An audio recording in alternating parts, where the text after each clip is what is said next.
Bismillahirrahmanirrahim. Assalamualaikum warahmatullahi wabarakatuh. Alhamdulillah teman-teman semuanya, pada kesempatan kali ini kita bisa berjumpa lagi dalam channel Materi Kesehatan Mudah atau Makes Mudah.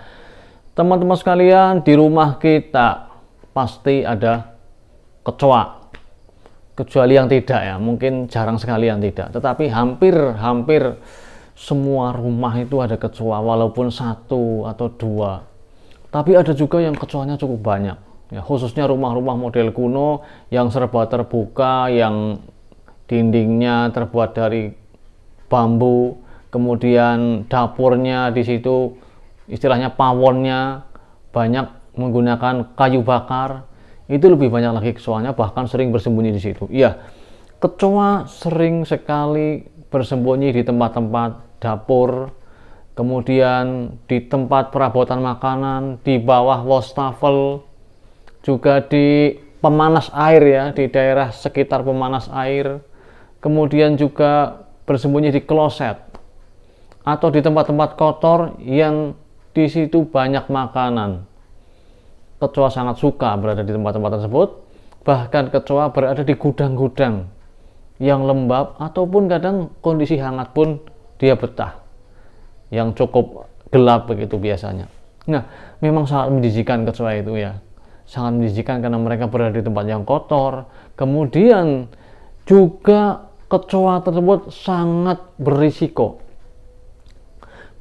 membawa bibit penyakit. Jadi bukan hanya kecoanya yang akan membuat orang sakit, tetapi kecoa tersebut menjadi carrier atau pembawa bibit penyakit. Kemana membawa bibit penyakit? Kenapa? Karena kecoa itu menginjak daerah-daerah kotor, menginjak tempat-tempat yang kotor, bangkai diinjak, kotoran diinjak, bahkan jadi makanan bagi kecoa tersebut. Oleh karena itu di dalam perut kecoa sangat banyak bakteri, bahkan sampai terdapat 33 jenis penyakit ada di dalam tubuh kecoa, sangat banyak. Ada bakteri E. coli, bakteri salmonella, parasit, jamur, bahkan bisa juga virus. Ini bisa dibawa oleh kecoa karena memang kecoa hinggap di mana-mana, di tempat-tempat yang kotor, yang tempat-tempat tersebut banyak berkembang biak bibit penyakit. Ya. Oleh karena itu kita harus sangat berhati-hati, khususnya ketika kita mau makan ya, kita mau makan ternyata di gelasnya bau kecoa. Ya, mungkin ya di antara kita ada yang mengalaminya. Ketika diundang jamuan makan, ada acara hajatan atau acara tertentu, ketika mau minum teh manis ternyata gelasnya bau kecoa. Lebih baik tidak usah diminum teman-teman sekalian. Karena apa?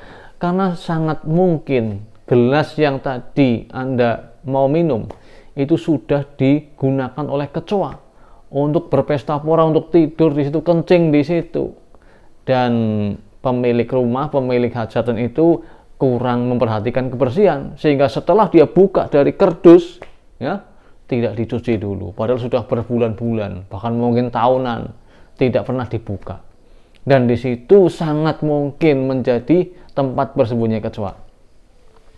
Teman-teman sekalian, banyak sekali bahaya-bahaya yang bisa ditimbulkan kecoa. Binatang yang memiliki 2 antena dengan 6 kaki dan 2 sayap. 2 sayap inilah yang akan membuat kecoa itu bebas terbang ke sana kemari. Ditangkap juga agak sulit ya, agak sulit karena dia ketika mau ditangkap terbang ke sana, ditangkap sini terbang ke sini. Seperti itu, sehingga kadang kita juga jengkel dengan keberadaan kecoa. Kadang ada satu kecoa kita kejar agak kesulitan, bahkan masuk ke sela-sela. Nah, ini kita harus cukup memperhatikan daerah yang di situ banyak kecoa, apalagi area yang di situ kita tempatkan berbagai macam perabotan rumah tangga. Maka harus berhati-hati, kita perhatikan kebersihannya, kita perhatikan, kita awasi, jangan-jangan sudah buat injak-injakan kecoa. Termasuk pula di kamar mandi. Sering sekali kamar mandi juga sebagai daerah yang digunakan untuk area bersembunyinya kecoa. Kadang masuk ke sikat gigi seperti ini nih. Ya. berjalan-jalan, ya, nempel sikat gigi, mencium sikat gigi, menginjak-injak sikat gigi, padahal sikat gigi Anda tidak ditutup. Nah, mau sikat gigi kalau tidak dicuci dulu, ataupun kalau sudah dicuci kadang masih bau tidak enak, bau kecoa. Itu kemungkinan besar itu sudah diinjak-injak, sudah buat kencing kecoa. Hati-hati, menjadi berisiko untuk mendatangkan penyakit pada diri Anda. Nah, teman-teman sekalian, ada beberapa bahaya yang bisa ditimbulkan akibat kecoa. Yang pertama, bisa keracunan makanan. Kenapa? Karena kecoa sering sekali makan sembarangan, bahkan makan zat-zat kimia, lem, kemudian mungkin ada obat-obat tertentu yang berbahaya bagi kita, tapi kecoa tidak mati.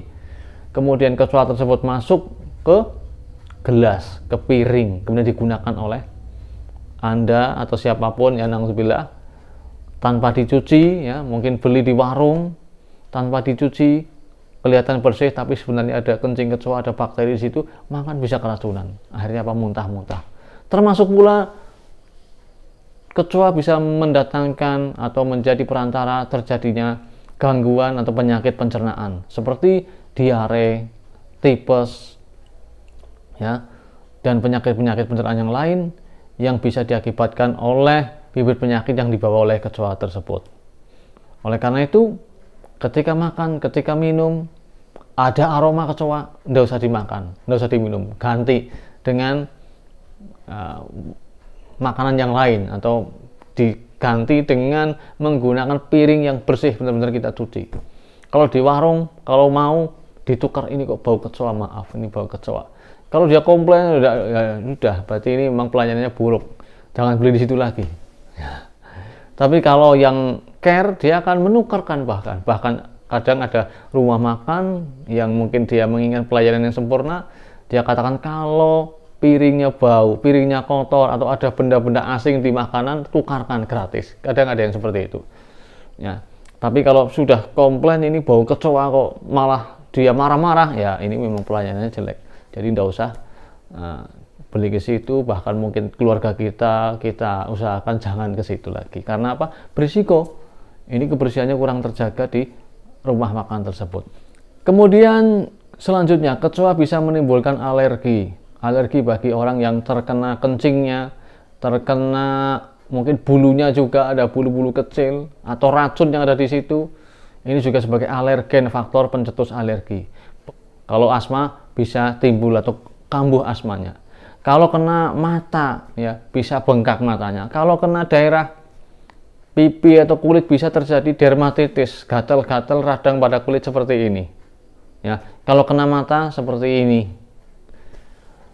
Ini sangat tidak nyaman dan tidak mengenakan sekali kecoa tersebut, ya. Kalau mengenai diri kita.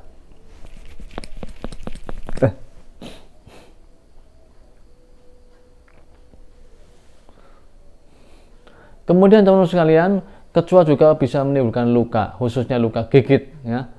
Ada beberapa kecoa yang bisa menggigit manusia, walaupun mungkin lukanya tidak seberapa besar, tetapi juga kalau berlangsung cukup lama kita tidak merawatnya, itu juga bisa menimbulkan infeksi bagi diri kita.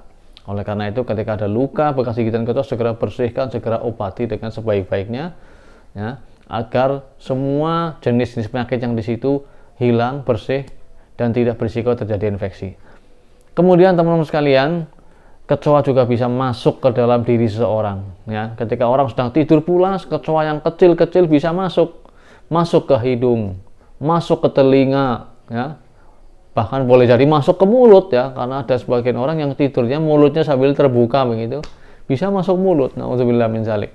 Ini sangat tidak mengenakan, berbahaya juga ketika di situ mungkin mengeluarkan berbagai macam bibit penyakit yang ada di dalam tubuhnya. Itulah bahaya kecoa pada diri kita, agar kita berhati-hati terhadap apa yang kita makan. Ketika ada kecoa di rumah kita, kita usahakan kita cari sampai mati, sampai hilang dari diri kita, dari rumah kita, sehingga tidak terjadi risiko-risiko yang berbahaya bagi diri kita, keluarga kita. Insya Allah pada kesempatan yang akan datang akan kita bahas bagaimana cara menumpas kecoa, cara meminimalkan kecoa ada di rumah kita, dan cara membunuhnya. Karena salah cara membunuh juga bisa berbahaya, ya. Ya, Cendrawasih Burung Irian, terima kasih, cukup sekian. Bagi yang belum subscribe, silahkan subscribe untuk mendapatkan informasi yang berkelanjutan, informasi kesehatan mudah bagi keluarga. Assalamualaikum warahmatullahi wabarakatuh. Alhamdulillahi Rabbil Alamin Ar-Rahmanir Rahim Maliki Yawmiddin Iyyaka na'budu wa iyyaka nasta'in Ihdinas siratal mustaqim